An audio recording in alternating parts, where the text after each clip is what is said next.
Hey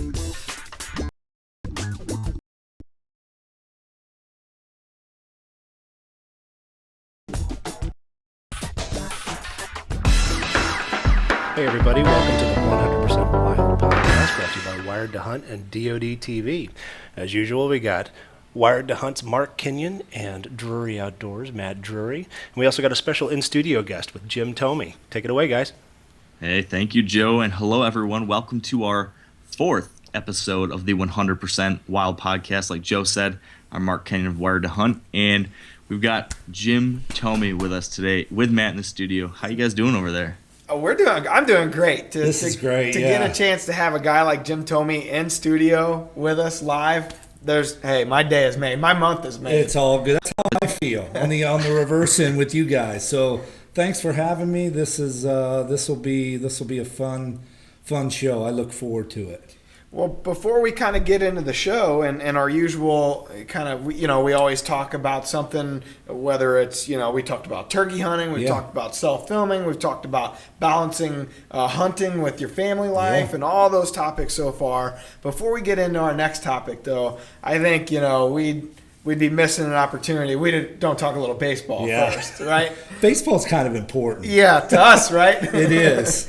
So yes, no doubt. Real quick, to give our viewers, if somebody's been under a rock for the last 30 years, I'm going to give them a quick resume for Jim Thome. He's got 612 home runs all time. How many years were you in Major League Baseball? 21 and between 21 and 22, I guess. It's kind of all runs hand in hand. You're number 7 all time on the home run list, yes. Right? And currently you are with the White Sox. Yes. And you're an assistant to the general manager, special assistant to the general manager. The greatest job in the world. Especially for an ex-ball player, I'm assuming, right? Yes, it is. It's a wonderful job. You get to come around the ballpark. They send me out on special assignments. If we've got a kid in the minor leagues that needs help with his hitting, or if we have the amateur draft coming up, if there's interest in a player, they'll send me out to go see him. So I got to tell you, it is a fabulous job. It's the great part about Mr. Reinsdorf, our owner of the White Sox, and then Rick Hahn and Kenny Williams, is they understand also the reverse end of playing a long time and getting an opportunity to be with your family and being at home. So I got to tell you, living in Chicago, when Mr. Reinsdorf called me to come aboard and to be a part of the White Sox way, it was a no-brainer for me to go ahead and do it. How far away do you live from the ballpark? Are you pretty close? We live 30 minutes. That can depend on Chicago traffic. Yeah, I bet. But for the most part, I mean, it's great. I do a lot of watching baseball at home. Yeah, I do on home games. I'll go down to the ballpark and we'll discuss strategy or maybe a move that needs to be made. And I always say, people always ask me, "What do you do, Jim?" And I'm like, I'm a good listener. I listen well. Awesome. So right now, the White Sox, aren't they in first? We are. And not only in the Central, but do they still have the best record in American League? I'm pretty sure. We're right there. And as you know how baseball is. It's such the roller coaster ride. And when we do what we do, when we play 6 months a year, there is that up and down roller coaster. So, we have a very good club. We're in a very good division with the Royals and the Tigers, and Cleveland's playing well. So, our guys, they're right there, though. Yeah. They've been doing, when you have Chris Sale, it's pretty easy to enjoy the ride because he makes it fun. Now, on that topic, Mark Drury actually had this question that he wanted me to ask you. Okay. He said he probably won't answer it, but knowing Jim. So he wanted to know, if you were in your heyday and you were playing and you were in the batter's box and Chris is there pitching, would you be able to take him deep? I would probably be on the bench. They would give me the day off against Chris Sale. Yes. Yeah, that's tough. Yes, because as a young player, I remember, getting an opportunity to face Randy Johnson, which was not fun. And when you look at the modern day, I mean, Chris Sale is as close to Randy Johnson as there is. And I got to tell you, as a left-handed hitter, that is absolutely no fun to face, and it's why Chris is who he is. He's one of the best. Is there any scenario, pitch count wise, if they had you in there, lefty versus lefty, is there a certain pitch or 3-2, I don't know, that you're looking for fastball, or is there anything that you would be looking for that you think you could take deep on Chris? I would look fastball, but the interesting thing about Chris's fastball, it's got so much movement. It would almost be better if he did hang a slider in the middle of the plate, not the one that moves away from us, but the one that would move into the middle of the plate. I would say that could be a good opportunity. But boy, he's just so good. He is, almost unhittable. He really is. He's a humble, wonderful worker. I mean, he's a dream for an organization to have because not many guys throw like him, and boy, we're excited to have him. He's just a pleasure to be around. That's awesome. Well, thanks for sharing that. It's going to be a fun and interesting season in Chicago in general.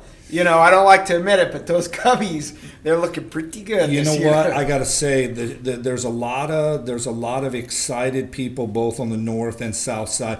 Our Crosstown Classic, which is coming up in July, will be very interesting. Yeah. There's a lot of pride on both sides, and you know what? For good reason. They have a very good club, and our fans are very passionate about our club as well. So it'll be good. Yeah. It'll be good to experience that. The Cubs were here just the last 3 days, and actually a bunch of us went to the game yesterday. It was a day game, Cards-Cubs, and it was one of those deals where, we won the first game of the series with a walk-off. And the second game, we just got pounced on. I mean, it was ugly. Well, this game, the rubber match game, it could go either way, and it was they just kept, it was slugger after slugger, and you didn't know if we were going to win or not. We had a chance there in the ninth, but just couldn't pull it through, and the Cubs took the series. Well, following the Cardinals a little bit as a baseball guy and watching baseball, they're scoring a lot of runs this year. Offensively, when you look at their club, I mean, are they leading the National League in home runs? They had been. Yeah, I don't know if they still are. But, which that was a problem for us last year. We had this unbelievable pitching. Yeah. I mean, like record-breaking pitching and no hitting. And this year, the pitching's just, it's just not come together for us just yet. And the hitting is. So it's like you can never have both. I mean, you've probably seen that in 20-something years of baseball. Isn't it funny how that works out? It is. It definitely... And I always say that's why you look on the back of a baseball card. You look the same thing with teams. Is not every year is the same. I mean, they always say it's not how you start, it's how you finish. But as in our case, starting out well, which we needed to do, showed an impact through our division, through the league, that, hey, these guys can play. They're serious. They went to spring training. They prepared. And I commend our general manager, Rick and Kenny and Jerry. They put our club together with some high-energy guys, with Frazier and Laurie, and we brought in Avila, we brought in Jackson, and Jimmy Rollins from Philadelphia, from the Dodgers, but was with Philly all them years. And I was a teammate of Jimmy. So we upgraded our club in a lot of different ways, both offensively and defensively. And just inside the clubhouse there, I'm sure as well, just having the veteran experience with some of those guys like a Jimmy Rollins. I mean, that's like the consummate professional, right? I mean, there's nobody that goes about his business better than Jimmy Rollins. No, and he's been a winner. Yeah. And when you have guys that have won the MVP like Jimmy has, when they walk in a room, the young guys, they gravitate towards him. So we're lucky. We just we got to let the grind be and see how it all plays out. Awesome. Well, go ahead, Mark. So you guys are over there having all the fun talking baseball without me. But Jim, you're a deer hunter too, right? I am an outdoorsman, yes, sir. Yes, I growing up in the Midwest and around the Peoria area, my father hunted, my brothers hunted, my grandfather, my grandma and grandpa had a farm that we would hunt on. It was a small farm, and just like every Midwestern kid that grew up, whether it was Missouri, Illinois, Iowa, you know what? If you had opportunity to own or have access to ground, you took advantage of it. And I, being blessed to play baseball and then to purchase ground all them years, it's been an enjoyable hobby of mine to be a part of. And then you mix in my relationship with Drury Outdoors, Matt and Terry and Mark. It's been a wonderful ride. I've just enjoyed it for a long time.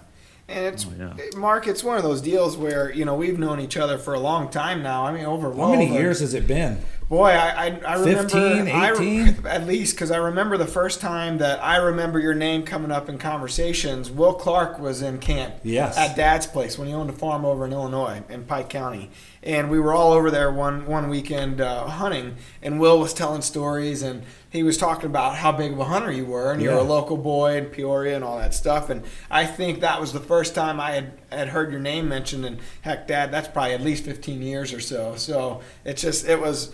When when you get together a couple people that have the same passions in life, and with us it's not only our shared passion for baseball, but our shared passion for the outdoors and hunting and growing and managing and hunting for those big deer like Mark and Terry have always done. There was never any work to be involved to create a relationship. It was like we've known each other for 50 years. You're right. And then you put it into the equation. You've had a son. My kids, my wife follows your mother on Facebook. Yeah. The whole complete package of how the relationship has grown. Family, exactly. It's been really cool to see. Not only do we do stuff for each other with hunting and Drury Outdoors, but more importantly, we're all friends. Absolutely. And that's what the greatest thing is. Absolutely. There's no better chance, Mark, than when you get to go to Lodge 25 to Jim's place and the gates open up, and I call it it's like manland, because it's like, it's like if you're a kid and you go to Six Flags, it's like that, but for a hunter. Everything you could ever imagine, and once those gates open up, it's like we have a good time. The land of Oz. We eat well, and we laugh, and we tell a few lies when Terry's around, and it's and in all a good way, but it's fun. We enjoy. It's definitely, as you said, my wife calls it the man's Disneyland. Yeah, for sure. So it doesn't matter if anything's moving or not. We always have fun. That's right. If they're not moving, we get breakfast. We have breakfast. Yes. You got to figure it out. That's pretty good. So you guys today, if I believe I heard right, you guys are doing some work on the upcoming season of 13. Is that right, Matt? That's correct. We had Jim in here. We have all the episodes are rough cut and ready to go. They start airing the last week of June for season 3, and Jim had a phenomenal season this year. And he's in episode 2 with a 196. It was that was gross, but net it was like 194 or something like that. I mean, it was just a magnificent buck, and he killed it on opening day, actually. So, Jim, I think it's all downhill from here. I was very blessed.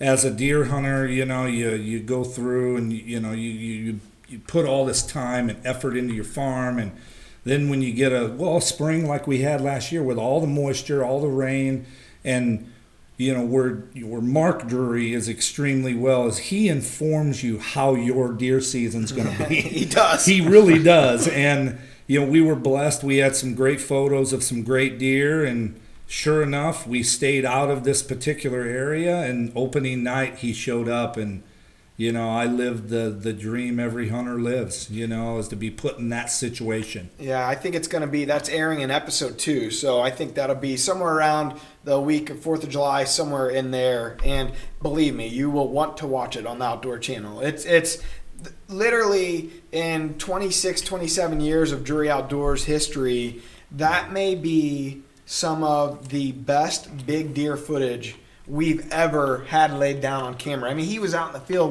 like 45 minutes for you?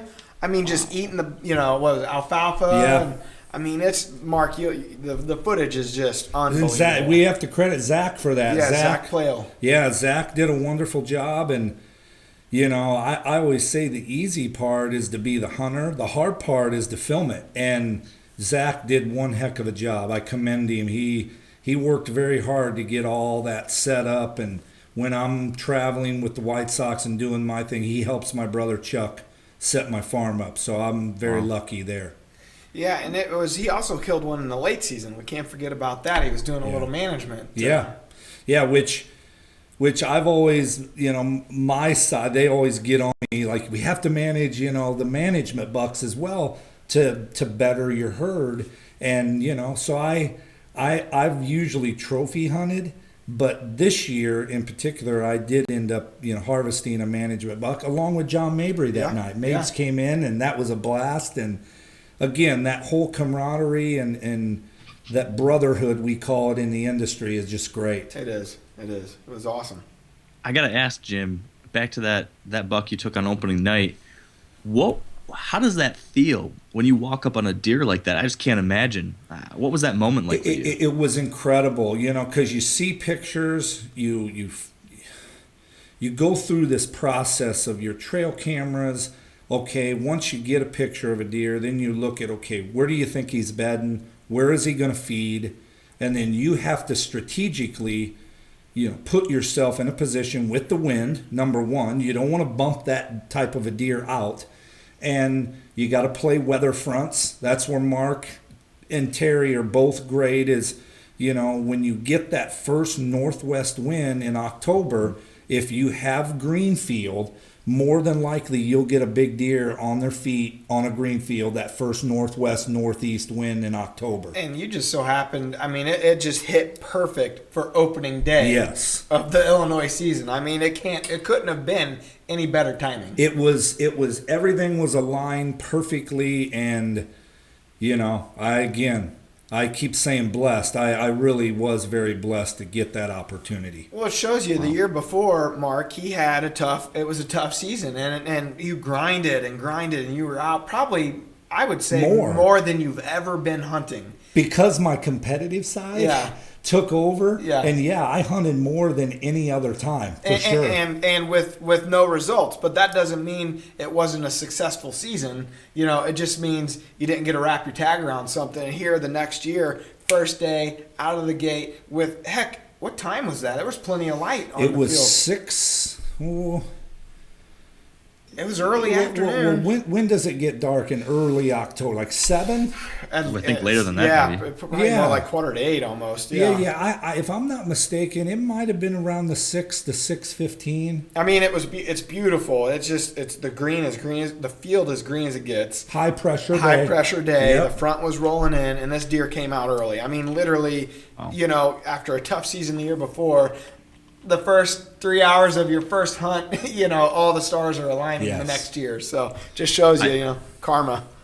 I think a lot of deer died that day across the Midwest because we had great conditions in Michigan, and I know in Ohio they were great. And I killed a buck on opening night too, but he was about 70 inches or more smaller than yours, Jim. So it's you success, got me beat, but nonetheless. You know what?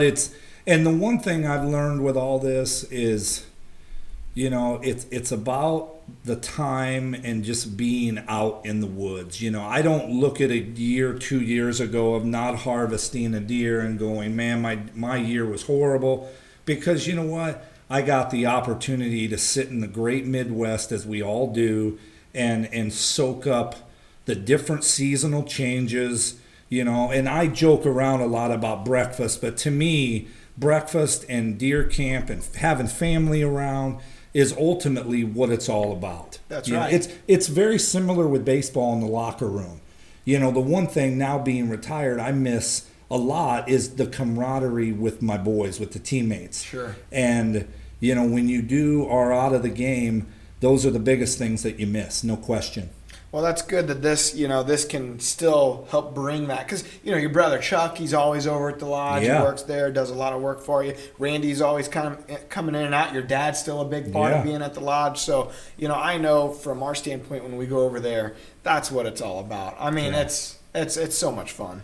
And I got some surprises for you this year coming up. So good. If you get a chance to come over and hunt your dad's place, there's a few surprises up my sleeve for you. I think this year we plan on hunting Illinois a lot, actually. He's having a tough year on his farm there in Missouri. A lot of deer died from UHD, and we're just having a tough time getting the herd back. And so we've kind of put all our chips all in on Illinois for as far as Dad and my season is concerned. And we picked up a new lease, and it adjoins one that you have. And, it's going to be exciting. So it is. And we just need to hope and pray through the Midwest we don't have another bout of EHD, because that would not be fun. And they're talking like there's going to be another drought year. Yeah. With El Nino last year, another drought this year. So pray for rain. Yeah, that's exactly right. That's exactly right. So definitely, man. Well, you guys have got me a little jealous. Sounds like you guys have all the fun during hunting season, so I'm gonna have to live vicariously through you guys on this podcast. Yeah, absolutely. That's probably where I screwed up last year. I didn't hunt Illinois at all last year. That's right. And that's where I messed up. Well, this year you're going in, no doubt. That's right. So Jim, on every episode of this podcast, in addition to talking, like we're doing here, we also like to listen to one of our actual listeners' questions they have for us and try to answer it. So we were wondering if you might be able to help us with one of those questions. Sure. Are you down for that? Sure, yeah. Awesome. My best, What do you say we give a listen to that question? All right. The question of the day is brought to you by Analogics Outdoors. Protect your herd with the power of science.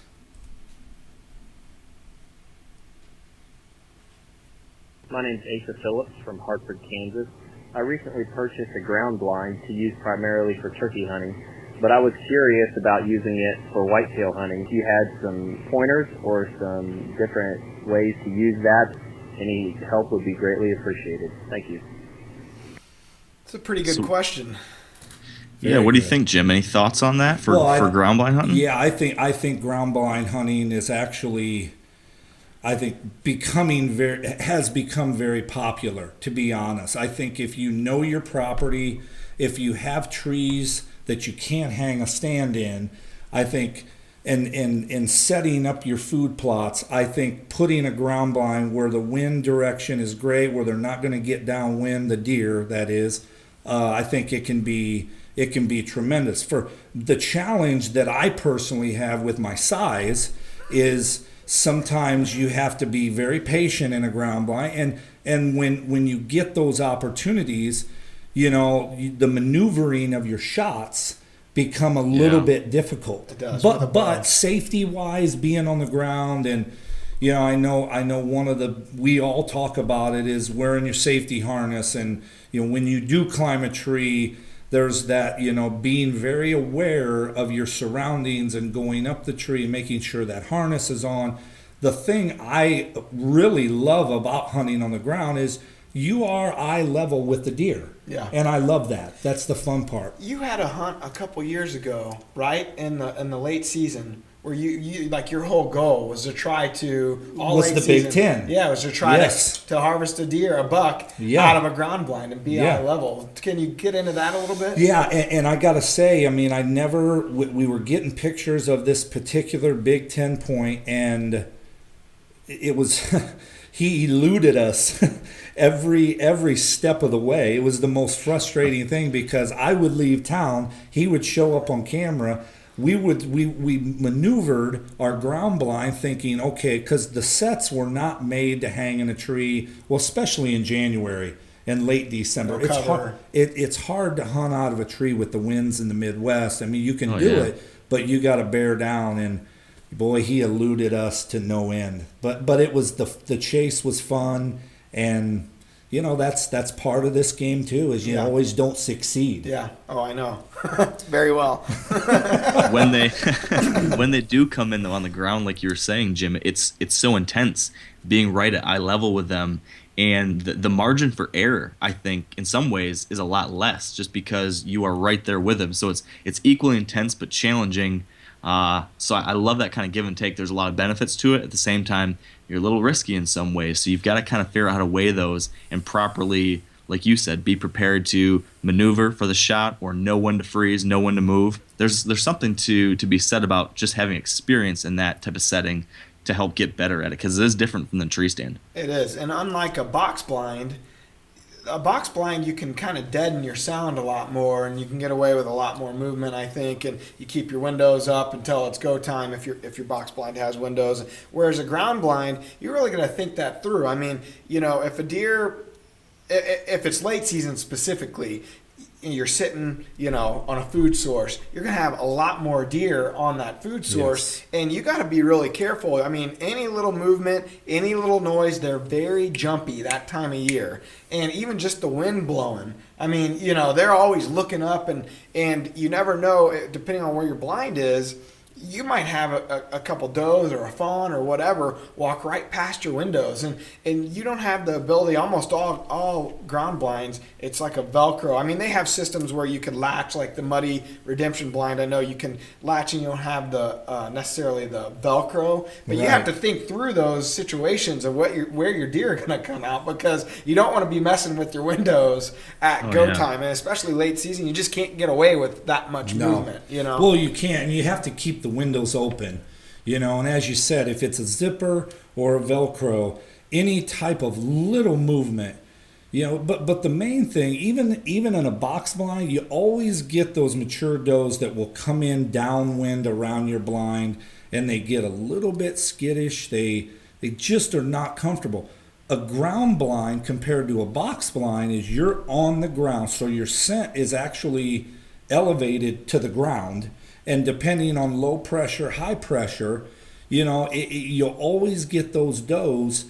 I always like to put ground blinds up against a brush pile that I know they cannot get downwind of an area that we're going to sit over food, whether it's maximum, beans, wherever, and then getting in and getting out, your access. I mean, Mark talks about that a lot in a lot of the videos, is getting in and out of the stand is so key, and not being detected. You spoke about the pressure. Late season, generally, it's a lower pressure situation anyways, with the cloud cover and all that. So your scent is kind of just around you, And ozonics becomes big. It does. And Scent Crusher, we just started working with those guys, to get all, I know ozone is relatively new for a lot of people, and to kind of grasp that idea of using ozone, and is it just another gimmick or isn't it? I mean, we've really come to like using those ozone products, because it's just sucking out, or killing those molecules of scent. Yeah.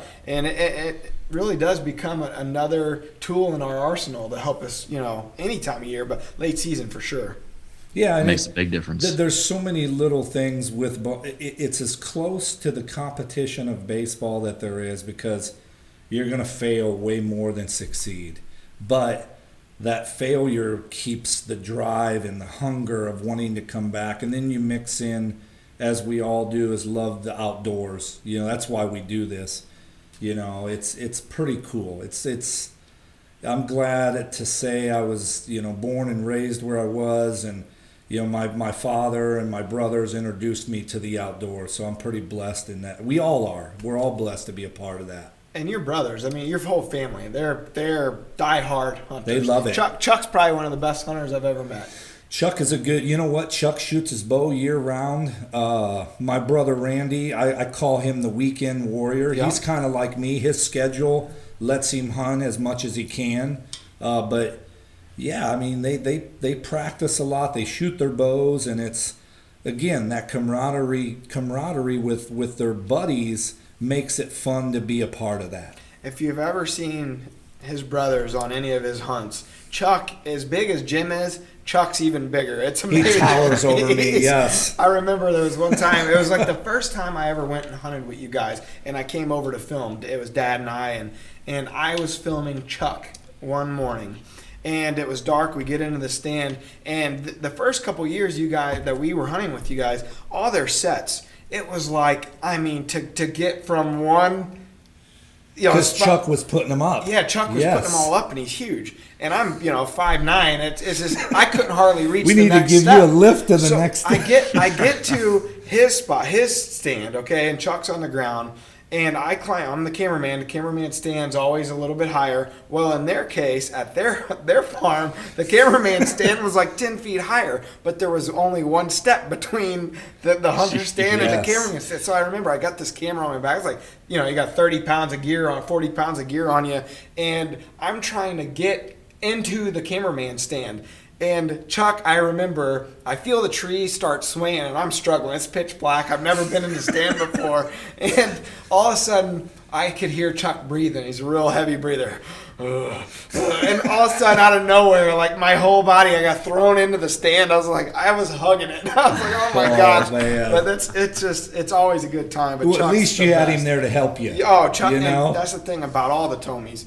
They will give you the shirt off their back. Every one Absolutely. of them. So it just we got 1,000 No stories doubt. like that. No doubt. Oh, that's awesome. So, is there anything else you guys think we should add when it comes to ground blind hunting for Asa here?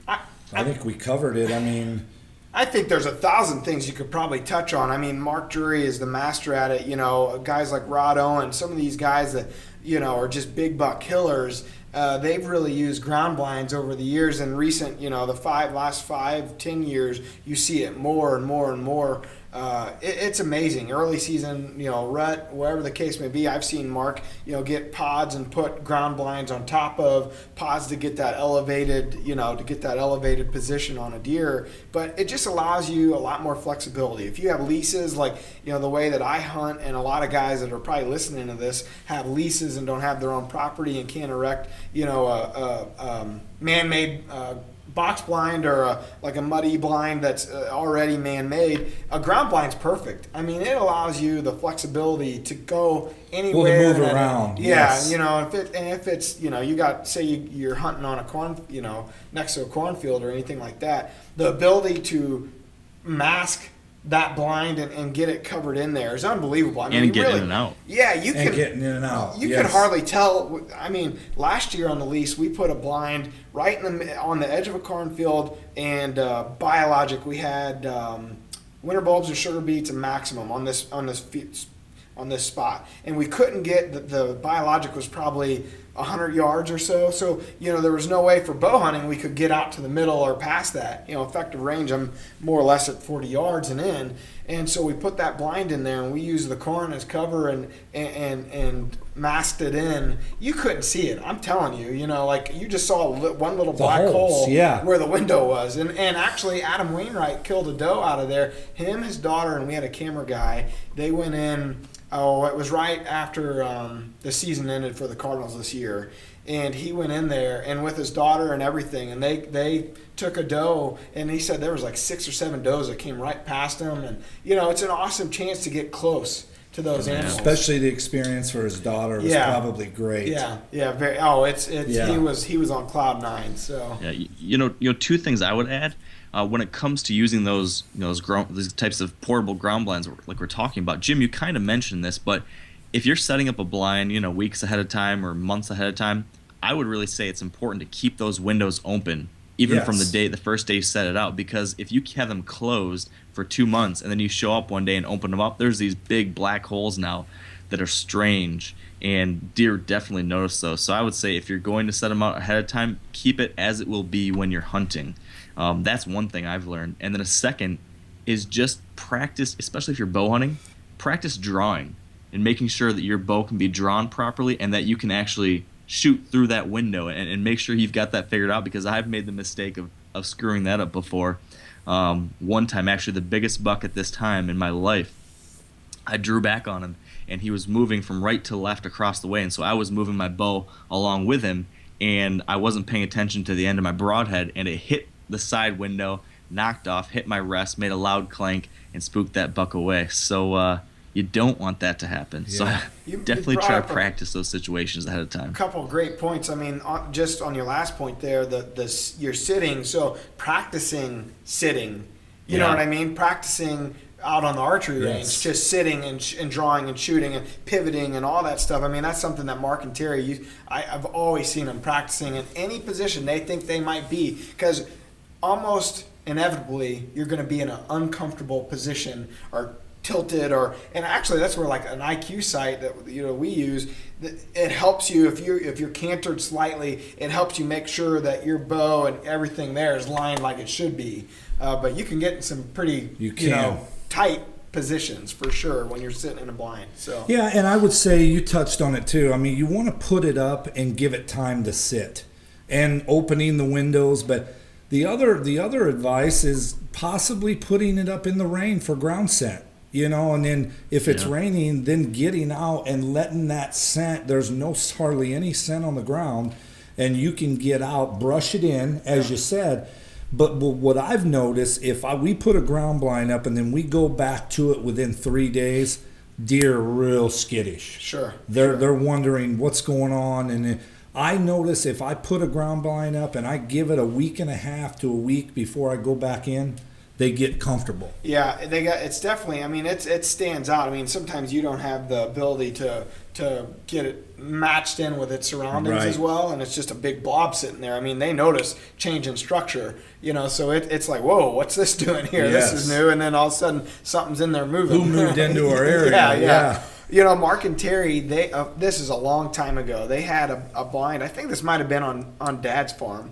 They had a ground blind, and they had actually put a cutout of two guys sitting in it. And this is back when they filmed with each other, so it was a long time ago. Oh, my and they goodness. put camo and a hat on the guys, and they even went so far as I think they drew in like goatees on the guys that was supposed to be them. So, Man, I would have loved to have seen that. yeah, so it's just funny. But they'd always go to the extreme to make sure that they were prepared and something wasn't going to spook or whatever. But it was just a funny side note there. Something they've done a long time ago. That's awesome. So I like that. I'm going to try that someday. I know people that have done something like that with tree stands where they've put like a makeshift scarecrow or something sitting up in the tree stand to try to do kind of the same thing. So it's an interesting idea. Pretty a little time consuming, I guess, but I like it. I want to see the size of the scarecrow that will be the same as my brother. It'd be scary. Yeah, it would be scary. Yeah, that's for sure. yeah, and it'd be big. It would be.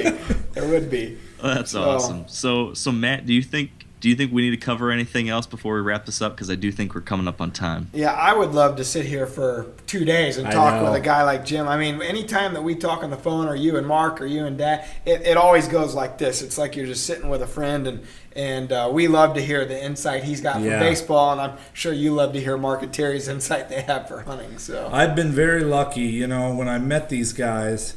I wasn't a very good hunter, and then I think in anything, like you watch the success of people and then you want to try to follow that and implement that into your approach. And over the years, between food plots, our native grasses, box blinds, ground blinds, tree stands, high pressure, low pressure, I think if anything, the one thing about the outdoors is no question is a dumb question. And we all learn from each other, and it's pretty. That's the great part, is we're all in this together. I would say you never are going to be able to just conquer and be successful every year bow hunting. It's very difficult. Misses happen. Yeah. You're going to have successful years, but there are going to be years that you don't as well. And in hunting, ego is one of those things that you got to leave at the door, honestly. Yeah. And that's, unfortunately, in our industry, a lot of times that male macho attitude, I think, holds a lot of people back, where maybe they aren't going to share their success with others, how they're successful. Sure. And Mark and Terry, to their credit, that's always been their thing, information, how to share it with others. We've made the mistakes. They still make mistakes. Yes. How do you capitalize on that and learn from it? And I think that's where, the similarities are there between you as a professional and how well you did in baseball. It's not by mistake. It's by hard work. It's by hitting coaches and talking to others and learning from your mistakes. And if you got an 0 for 4, it's going out there and looking at the tape and seeing why you had an 0 for 4. Yes. And with Mark and Terry, they're always analyzing. They're always looking, the reconics pictures, the footage, and they're trying to figure out how to get better. And I think there's a lot of similarities there. I agree. Well, this So has you gotta been do it. fun. Yeah, Jim, thank you so much for joining us. I think both me and Matt obviously have been enjoying it, but I think all of our listeners and viewers too. This has been a treat, so we appreciate it. Well, I look forward to the next time, and thanks for having me on. Thanks, big fella. The man. Hey, good luck this fall. Thank you. Yes, And I you look too. forward to seeing you. You too. Exactly. Absolutely. And before we shut it down, I just want to give a couple quick reminders for our viewers and listeners that you want to subscribe to this podcast if you can, so you can see all the future video episodes and listen to the audio episodes. So make sure to subscribe on the Drury Outdoors YouTube channel. and then subscribe for the audio version on iTunes or Stitcher or Google Play, and just search for 100% Wild Podcast. You'll find it all there. That way you can get the episodes right on your phone or your tablet or your car. Super easy. So do that, and then if you'd like to send in a question to be on one of our future episodes, go to wiredtohunt.com/100% wild. And that's it. Super easy. You can send in a question, and who knows, maybe Jim will answer your question on a future episode. We hope you'll come back, Jim. I look forward to it. Be sure to check everything we're doing at Drury Outdoors at druryoutdoors.com. Facebook is /official Drury Outdoors, or on Twitter and Instagram at Drury Outdoors, and you'll be able to see everything Jim's doing, our whole Drury Outdoors team, and Mark, Terry, Taylor, the whole crew. So please come check it out, and till next time, we're out of here. That's right. Awesome. Thanks, everyone. Peace.